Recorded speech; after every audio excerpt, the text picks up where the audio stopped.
warahmatullahi wabarakatuh. Selamat pagi, salam sejahtera untuk kita semua. Kami dari kelompok 6 akan mempresentasikan hasil kerja kelompok kami. Yang saya hormati dosen pengampu mata kuliah manajemen inovasi, yaitu Bapak Hendra Saputra. Nah baik, sebelum kita mulai pada pemaparan materi, alangkah baiknya kita saling mengenal terlebih dahulu. Saya akan memperkenalkan anggota daripada kelompok 6. Yang pertama ada Aisyah Fatmani Liza. Yang kedua ada Gilbert Situmeang. Yang ketiga ada Marisa Agustina. Yang keempat ada Muhammad Alfi Syahril. Yang kelima ada Reksa Ananda Sufi. Yang keenam ada Yogi Prasetya Damanik. Baik, langsung saja kita masuk pada pemaparan materi yang pertama. Manajemen inovasi dan teknologi. Manajemen teknologi dan inovasi dalam hal ini dilihat sebagai manajemen teknologi dan inovasi, bukan manajemen teknologi dan inovasi yang bisa dipisahkan. Manajemen teknologi dan inovasi menganggap teknologi dan inovasi sebagai satu kesatuan, di mana teknologi dan pengelolaannya fokus pada inovasi, dan hal ini berarti teknologi sebagai syarat perlu dan inovasi sebagai syarat cukup. Teknologi adalah art and science, industrial arts, applied science, engineering. Dalam mata kuliah ini, ruang lingkup teknologi mengikuti proses produksi, barang dan jasa. Fungsi produksi adalah fungsi yang bertujuan menghasilkan output, barang dan jasa, pada basis penggunaan input, material atau barang. Oleh karena itu, ruang lingkup teknologi dalam mata kuliah manajemen teknologi dan inovasi adalah output, atau biasa disebut dengan barang, proses atau menghasilkan barang atau jasa, input, material yang digunakan dalam proses, dan pasar atau marketplace position. Berikut adalah proses manufaktur, produksi, dan jasa. Bisa kita lihat tenaga kerja, modal, material, energi, tanah, informasi, manajerial, bergerak, dan diubah menjadi proses transformasi nilai tambah, sehingga dapat menjadikan barang-barang tersebut menjadi produk, barang, atau jasa. Setelah itu dilakukan umpan balik untuk proses pengendalian input, proses, dan teknologi, dan kembali lagi menjadi tenaga kerja, modal, material, energi, tanah, informasi, dan manajerial, sehingga proses tersebut berputar seperti 360 derajat. Selanjutnya kita masuk ke dalam inovasi. Pada basis teknologi tertentu, inovasi dimaksudkan untuk merealisasikan potensi untuk mengubah game bisnis dengan tujuan kompetitif advantage atau menjadi leader, bukan followers. Ini berarti inovasi adalah mengubah apa yang seharusnya akan kita laksanakan dengan apa yang dilaksanakan atau existing secara rutin sekarang. Untuk memahami pengertian ini dapat digambarkan sebagai berikut. Gap antara kondisi apa adanya atau existing dengan apa yang kita pikirkan adalah ruang inovasi yang terbuka untuk kita realisasikan. Jika ada pesaing, ketika teknologi kita kurang lebih sama dengan yang lain, mengelola inovasi adalah cara kita keluar dari permasalahan atau problem. Jika tidak ada pesaing, inovasi akan membuat jarak dengan yang lainnya atau barrier to entry. Baiklah, materi selanjutnya yakni mengenai framework manajemen teknologi dan inovasi. Tujuan mata kuliah manajemen teknologi dan inovasi adalah competitive advantage. Yang dimaksud competitive advantage adalah mengacu pada tujuan manajemen operasi, yakni cost, quality, flexibility, dan delivery. Dengan demikian, competitive advantage merujuk pada keunggulan teknologi yang memberi kontribusi terhadap cost, quality, flexibility, dan delivery. Sementara yang menjadi domain atau bisa disebut asal atau origin, kondisi teknologi existing yang terkandung dalam ruang lingkup teknologi meliputi input, proses, output, dan pasar. Bagaimana cara mencapai tujuan pada basis teknologi existing dapat dilakukan dengan tahapan cara inovasi sebagai berikut. Ada scanning atau sourcing, selecting, implementing, dan capturing. Lalu apa sih peran teknologi dan inovasi? Teknologi sangat penting untuk mendukung keberhasilan suatu perusahaan atau organisasi, dan manajemen siap menginvestasikan dana untuk teknologi demi menghadapi pesaing. Perkembangan industri saat ini telah memasuki zaman jaringan di mana teknologi bekerja dalam berbagai bidang, utamanya sebagai berikut. Yang pertama ada riset dan inovasi. Dengan tersedianya teknologi, maka kolaborasi antar lembaga dan bisnis dalam satu negara semakin nyata dan tidak dapat dihalangi. Yang kedua, produksi. Pusat teknologi bisa saja di negara-negara maju seperti Amerika bagian utara, Kanada, dan Jepang. Akan tetapi, fasilitas lain dapat berlokasi di negara-negara lain yang telah menjadi jaringan korporasi demikian. Yang ketiga ada e-bisnis.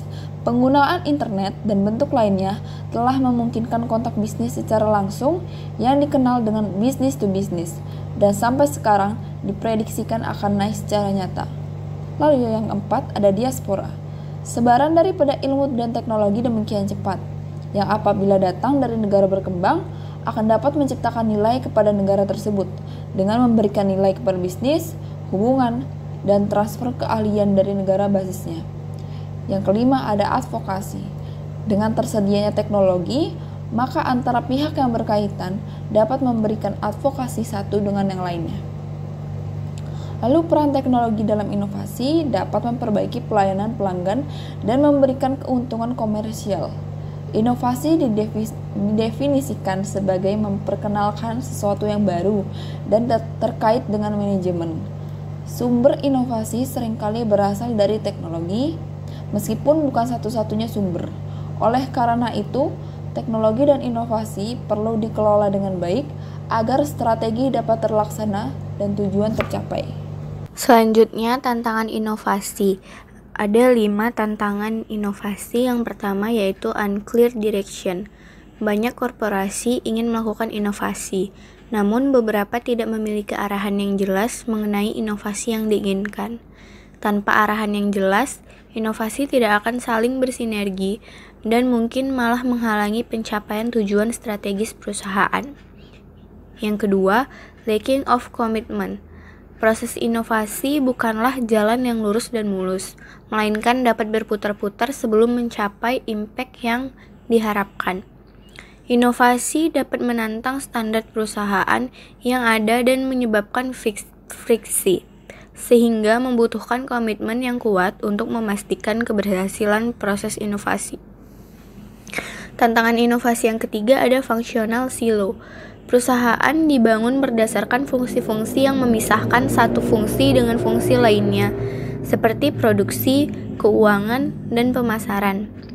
Untuk melakukan inovasi, pagar fungsi-fungsi tersebut mungkin perlu dibuka, tetapi jika tidak siap, inovasi bisa terhambat.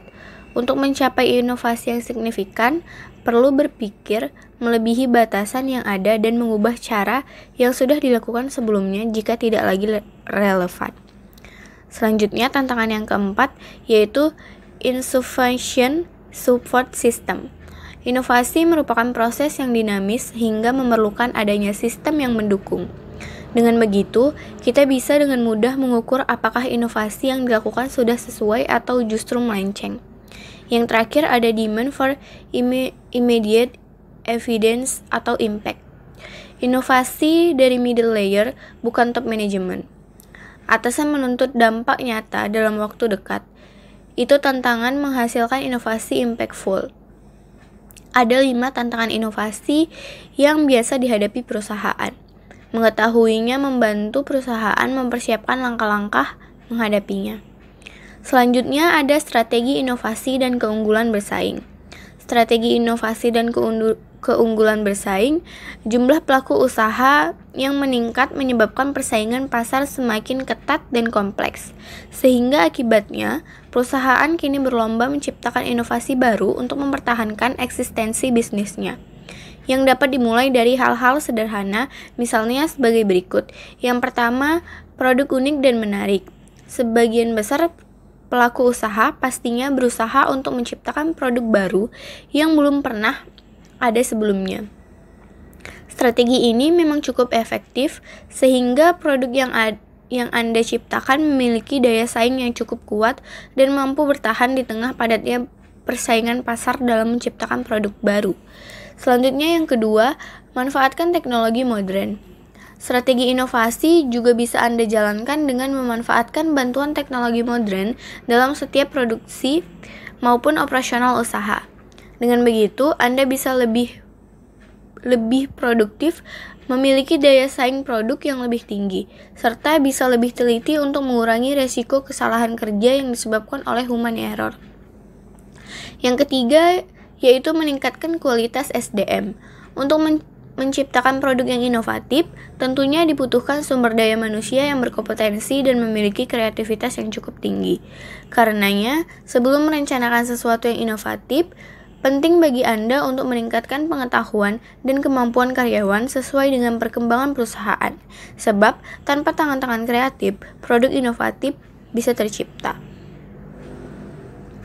Selanjutnya yang terakhir, yang keempat, tingkatkan pelayanan. Di samping strategi inovasi dengan menciptakan sebuah produk, Anda juga bisa menawarkan pelayanan khusus bagi konsumen Anda. Misalnya saja melayani servis untuk memberikan total solusi bagi para konsumen Anda. Nah, selanjutnya ada peran teknologi informasi. Teknologi informasi memainkan peran penting dalam kehidupan sehari-hari dan juga dalam organisasi. Ada 5 peran mendasar teknologi informasi dalam perusahaan yang diperkenalkan oleh G.R. Terry. Yang pertama, ada fungsi operasional. Akan membuat struktur organisasi menjadi lebih ramping telah diambil alih fungsinya oleh teknologi informasi karena sifat penggunaannya yang menyebar di seluruh fungsi organisasi. Unit terkait dengan manajemen teknologi informasi akan menjalankan fungsinya sebagai supporting agency, di mana teknologi informasi dianggap sebagai sebuah firm infrastruktur. Yang kedua ada fungsi monitoring and control. Mengandung arti bahwa keberadaan teknologi informasi akan menjadi bagian yang tidak terpisahkan dengan aktivitas di level managerial embedded di dalam setiap fungsi manajer. Sehingga struktur organisasi unit terkait dengannya harus dapat memiliki span of control atau per relationship yang memungkinkan terjadinya interaksi efektif dengan para manajer di perusahaan terkait. Nah, yang ketiga ada fungsi planning and discussion, mengangkat teknologi informasi ke tataran peran yang lebih strategis lagi karena keberadaannya sebagai enabler dari rencana bisnis perusahaan dan merupakan sebuah knowledge generator bagi para pemimpin perusahaan yang dihadapkan pada realitas untuk mengambil sejumlah keputusan penting sehari-harinya. Tidak jarang perusahaan yang ada pada akhirnya memilih menempatkan unit teknologi informasi sebagai bagian dari fungsi perencanaan atau pengembangan korporat karena fungsi strategis tersebut di atas. Nah, yang keempat ada fungsi communication. Secara prinsip termasuk ke dalam firm infrastruktur. Dalam era organisasi modern di mana teknologi informasi ditetapkan posisinya sebagai sarana atau media individu perusahaan dalam berkomunikasi, berkolaborasi, berkooperasi, dan berinteraksi. Yang terakhir ada fungsi interorganisasional yang merupakan sebuah peranan yang cukup unik karena dipicu oleh semangat globalisasi yang memaksa perusahaan untuk melakukan kolaborasi atau menjalin kemitraan dengan sejumlah perusahaan lain. Konsep kemitraan strategis atau partnership berbasis teknologi informasi seperti pada implementasi supply chain management atau enterprise research planning membuat perusahaan melakukan sejumlah terobosan penting dalam mendesain struktur organisasi unit teknologi informasinya. Bahkan tidak jarang ditemui perusahaan yang teknologi informasi ini secara langsung akan berpengaruh terhadap rancangan atau desain struktur organisasi perusahaan dan struktur organisasi departemen, divisi atau unit terkait dengan sistem informasi, teknologi informasi dan manajemen informasi. Dari pembahasan tersebut dapat disimpulkan bahwa perusahaan baik besar maupun kecil, swasta, BUMN atau pemerintahan membutuhkan sistem TI yang dapat mengintegrasikan informasi untuk mendukung infrastruktur perusahaannya. Beberapa perusahaan besar seperti Bank Ekonomi, Grup Kalbe, FFI, dan Shoti Inc. telah menerapkan aplikasi TI secara luas karena aplikasi terdahulu tidak dapat menunjang sistem yang sedang berjalan. Meskipun ada hambatan saat implementasi atau dana yang besar, hal tersebut tidak menghalangi perusahaan karena proses implementasi sesuai dengan harapan. Perusahaan cenderung melakukan outsourcing proses bisnis terkait manajemen TI ke pihak lain demi kelancaran bisnisnya. Kita masuk pada bagian studi kasus. Nah, di latar belakang, PT Pos Indonesia adalah salah satu BUMN yang bergerak dalam bidang jasa pelayanan publik dengan memiliki jaringan pelayanan terbesar dan tersebar di seluruh pelosok tanah air. PT Pos Indonesia telah mengalami perubahan bentuk badan hukum yang pada awalnya berbentuk Perum Pos dan Giro menjadi PT Pos Indonesia. Perum Pos dan Giro adalah perusahaan milik negara yang modalnya berasal dari negara, sedangkan PT Pos Indonesia modalnya dapat berasal dari penjualan saham kepada masyarakat. Lingkungan yang telah berubah adalah salah satu faktor perubahan yang ada di PT Pos Indonesia. Adanya kemajuan teknologi merevolusi media komunikasi berbasis internet yang tadinya hanya sebagai komplementer menjadi substitusi sepenuhnya terhadap produk PT Pos Indonesia yang memiliki kelebihan yang tidak mampu disediakan oleh produk pos reguler. Oleh karena keadaan ini, PT Pos Indonesia dituntut untuk terus bertahan sekaligus harus menjadi salah satu BUMN yang eksis dan mampu memberikan kontribusi keuntungan bagi negara.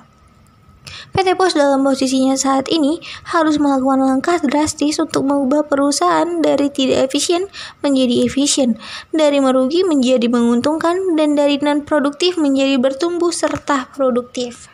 Kesimpulan, kita hidup di dunia dinamis di mana kita dituntut untuk terus berkreasi dan berinovasi.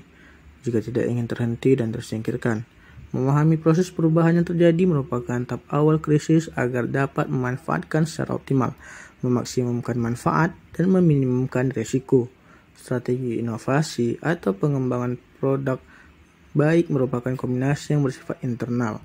Strategi inovasi merupakan art dan sains. Keberhasilannya tidak semata berdasarkan hal-hal keseluruhan yang dapat dikaji sebagai proses ilmiah. Aspek seni berstrategi bisnis yang lebih memerlukan imajinasi, kreativitas, dan entrepreneurship akan sangat menentukan kemampuan atau kejelian perusahaan melihat peluang-peluang, memanfaatkannya secara optimal, dan juga mempengaruhi keberhasilan perusahaan dalam mengatasi tantangan di sekitarnya. Menjelang masa perdagangan bebas, peran pemerintah akan semakin penting dalam menciptakan dan menjamin iklim yang produktif bagi perkembangan inovasi-inovasi di berbagai sektor. Persaingan pasar yang sehat, keberhasilan industrialisasi, dan